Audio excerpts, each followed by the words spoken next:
Hello, everyone, and thank you so much for joining me for this sneak peek at the Black Salt Oracle by Logan from Larkin Legend. They sent me a prototype of the deck in anticipation of the Kickstarter that will be launching on May 23rd. So, of course, I will put that link in the description box for you. This prototype is not the full deck, FYI, and I believe that Logan is still working on finishing touches for the images. So while the cards I'm going to show you won't be exactly what you see in the final product, it's for the most part the same. I think they're just putting in some more stylistic tweaks. So they're just making each image better. But essentially, what I'm going to show you is aligned with what you'll be getting in that final product in terms of the aesthetic, the holographic foiling or stamping or whatever. Very much in line with their Black Salt Lenormand and their Black Salt Tarot. So if you've seen those decks before, then you'll know what to expect with the Oracle. There will also be a guidebook included, and I have like a working draft PDF. Logan says, they, in the guidebook, they provide some suggested interpretations and associations. And of course, you are free to make your own, right? So I haven't worked with this deck yet. And I'm very excited to because I don't have anything like this in my collection.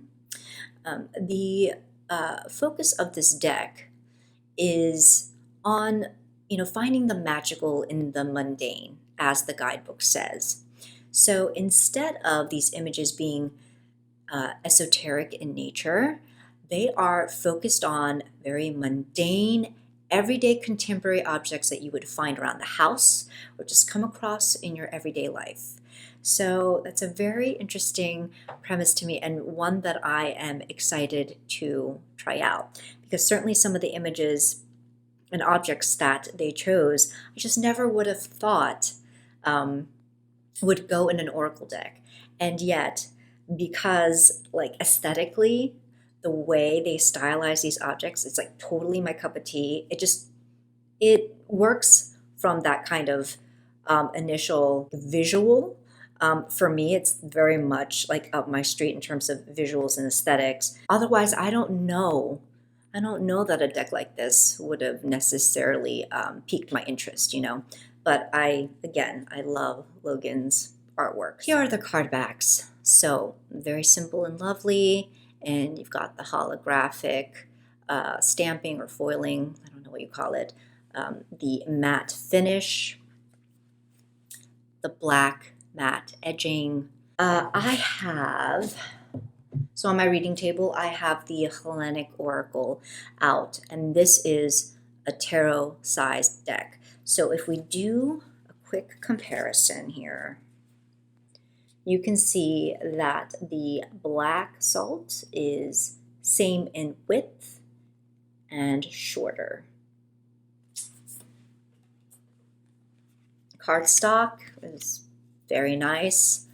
Again, like with the matte, I think that'll be helpful in terms of the shuffling, because I think the nature of this cardstock, with a 50 plus card deck, it might be a little harder to shuffle.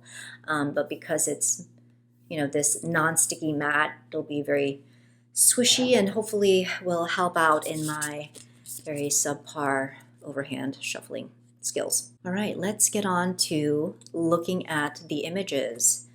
So first off, we have Cake Pop,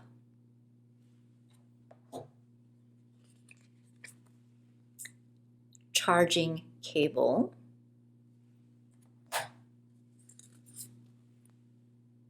Coffee,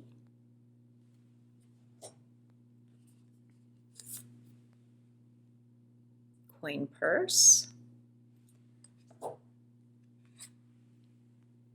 Dandelion. Can you see the hollow? I love that so much. Like, that's just really beautiful. I love me the bling. Okay, Ginkgo, Glass,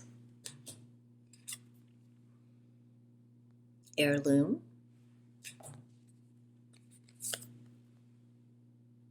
Hourglass.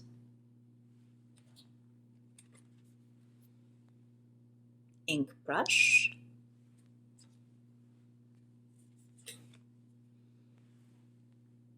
Key. And I rarely like images of contemporary keys, but the way Logan has stylized this, I'm really digging this with the keychain and everything.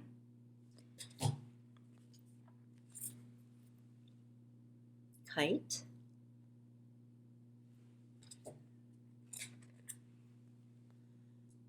Knuckle dusters.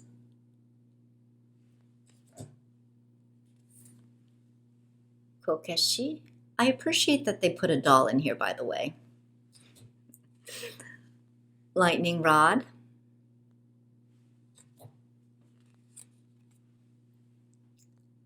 Lock. Lure.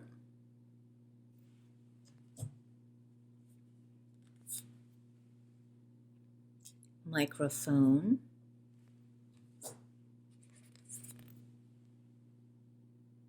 Oyster.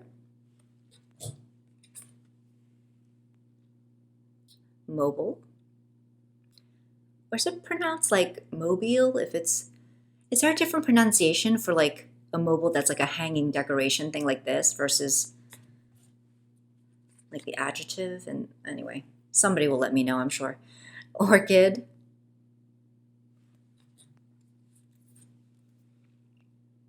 Onion.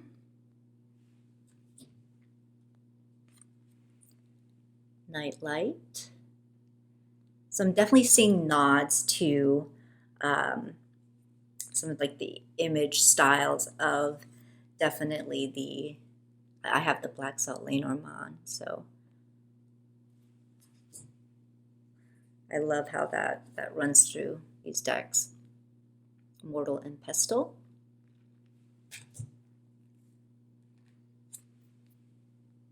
Pizza slicer.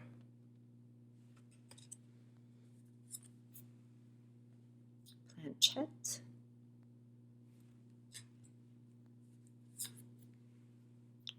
Rice.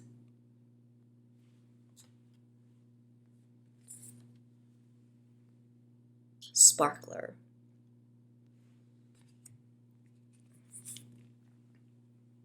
Spider web.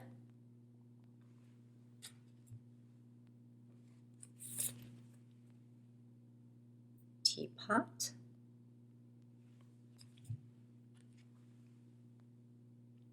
Umbrella. Door knocker.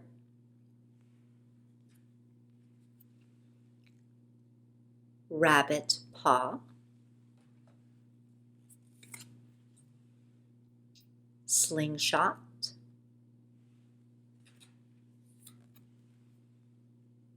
Chicken feet.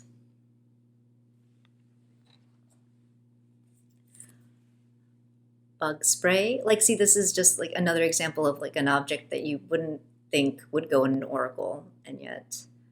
And I like this image. I think in general, these images are so clean, and that's what I love about them. Memory card. Footing. I think that's how it's pronounced. It's this Japanese like hanging like wind chime. It's a Japanese wind bell or wind chime, something like that. And then terrarium.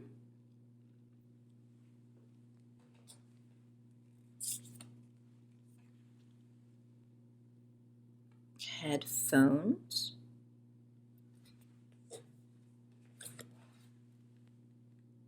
Mask.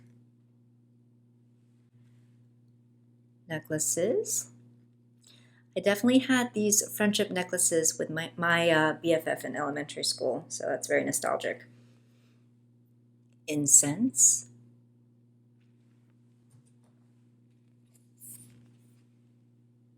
Makeup.